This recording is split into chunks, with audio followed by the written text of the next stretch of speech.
আসসালামু আলাইকুম। আমি বিভিন্ন ভাবে জানতে পারলাম যে আমি কেন মিডিয়াতে অনুপস্থিত। এটা নিয়ে সোশ্যাল মিডিয়াতে বিশেষ করে বিভিন্ন জল্পনা কল্পনা হচ্ছে এবং কেউ কেউ এই ধরনের আজগুবি কথাও বলছেন যে আমি নাকি বিদেশে চলে যাচ্ছি। আমি সবাইকে আশ্বস্ত করতে চাই যে এই ধরনের কোনো পরিকল্পনা এমনকি চিন্তাও আমার মাথায় নেই, প্রশ্নই আসে না।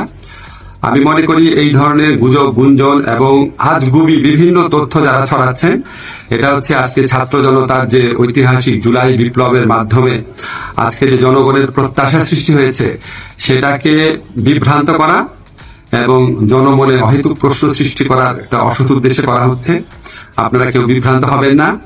আমি কয়েকদিন আগেও পত্রিকাতে ইন্টারভিউ দিয়েছি, তবে এটা ঠিক আমি একটু মিডিয়াতে কম আসছি কারণ আমার অনেক কাজ এবং আমার কাছে মনে হয়েছে যদি আমার কার্যক্রমে যদি কোনো অগ্রগতি হয় সেটা আমি জানাবো। অহেতুক এখন তো আমি আর টক শোয়ের মানুষ না, এখন আমাকে কাজ করতে হবে, কাজটাতে বেশি কনসেন্ট্রেট করতে হবে। তো আমার প্রবাসী কল্যাণ মন্ত্রণালয় এবং আইন মন্ত্রণালয় দুই ক্ষেত্রেই কিছু অগ্রগতি হচ্ছে। অল্প কিছুদিনের মধ্যে আপনাদেরকে অগ্রগতিগুলো জানাবো। আর এই ধরনের গুজব গুঞ্জন যারা রটাচ্ছে তাদেরকে আমি অনুরোধ করব মিনিমাম ইনভেস্টিগেশন করে তারপরে এগুলি বলেন, নাহলে মানুষরা আপনাদেরকে মিথ্যাবাদী ভাববে। ঠিক না? এগুলি করা উচিত না।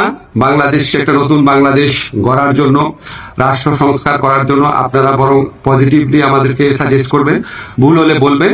একদম সম্পূর্ণ আপনার আজগুবি, একদম অবিশ্বাস্য, অকল্পনীয় তথ্য এগুলি দেওয়ার তো কোনো মানে হয় না। এটা এক ধরনের চরিত্র হরণও। তো এগুলি করা ঠিক না। আপনারা আশা করি সকল বিভ্রান্তির অবসান ঘটবে আমার বক্তব্যের মধ্যে দিয়ে। সবাই ভালো থাকবেন। ধন্যবাদ সবাই।